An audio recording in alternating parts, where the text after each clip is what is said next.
Hi. Is communication all about a great vocabulary or a powerful vocabulary and a strong delivery? We express more through our body language, physiology, gestures, expressions, tone, tempo, pitch, volume. Only 7% is expressed through words. As a child, the child continues to modify its behavior when it needs something to be accomplished. And the parents also understand and accordingly aid the child in achieving that outcome. But as the child grows, it is stuck in that kind of behavior now. And the parents no more seem to be understanding that kind of behavior. So if you are asking the child to stop watching TV for say half an hour, the child is just not bothered and continues to watch. You come and talk in the same way again and use the same kind of language or body language or words, and the child continues to behave like that. So which means that something you have to do different so that you get the desired result. You may have to change your behavior, your voice, tempo, tone, pitch, volume, your gestures, the way you walk, talk, your expressions. It could be so many combination of these or a single thing out of this. So communication is about what the other person is perceiving, not how you perceive. It's all about the other person. If the person to whom you are communicating is not responding in the desired way, or you are not getting the response that you expected, then you will have to take control, you will have to take the responsibility and bring in necessary changes which would helping in setting the tone. If you continue to behave in the same way, you will get the same result. If you try to do something different, you will get a different result. Remembering that we all have lot of choices available in life, in situation, in the way we communicate, in the way we do things, or in the way we attempt certain things. If you understand that there is a flexibility available, and if you are more flexible, then achieving your outcome becomes very, very easy. So when you start about with the communication, first in your own mind, see, feel and hear how you are going to communicate and what would be the response probably out of that. And as you get that response, see whether what you feel, hear and see is something what you originally wanted it to be. When you communicate something, what is it that you are wanting to accomplish out of it? What do you want out of that communication? What outcome are you looking? How will you know that you have achieved that outcome?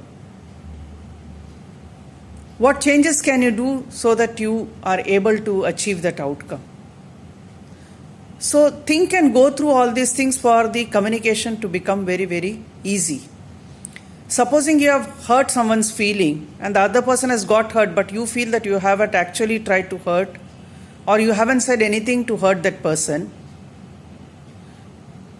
But it is always better to go with the other person who has felt, uncomfortable or was hurt, and to make the necessary changes in the way you communicate to that person.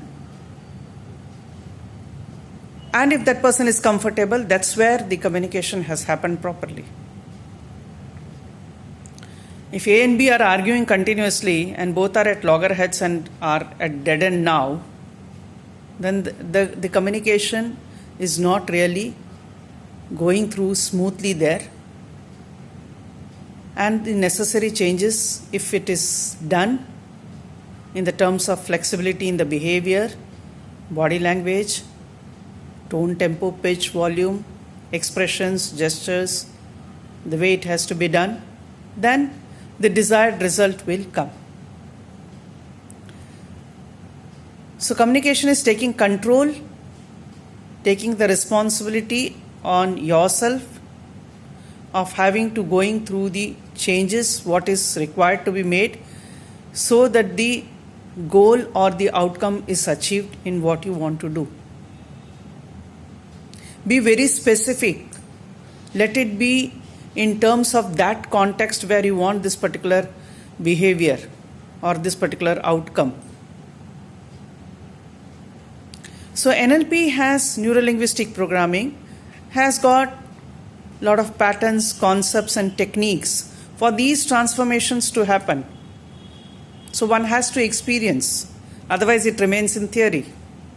So experience, and that's where you will see how comfortably now you are able to move from probably a negative outlook or a negative kind of communication to a positive outlook, because you are expecting some kind of an outlook out of that. You have some outcome you want, so let it be stated in positive terms so that the desired results are achieved.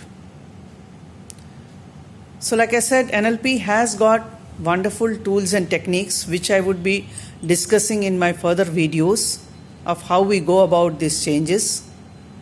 But in the simplest way, if you can understand that certain behaviors, certain way of communicating may be good at certain ages, in certain contexts, but it may not be, you cannot apply that kind of behavior or communication equally in every situation.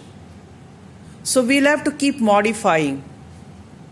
Since we know that one has to be flexible enough to understand. And how do I understand the other person? Look at that person's skin color. When you are communicating, what is the kind of expression that person is having? What are the other changes you can see in that person?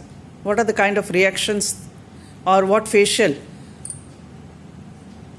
expressions are coming? Then what is the tone, tempo, volume, pitch? Noticing all these things will really yield a great result. So looking forward to you all joining in my regular neuro-linguistic programming. Thank you so much. This is Shyamala Jairam Sharma.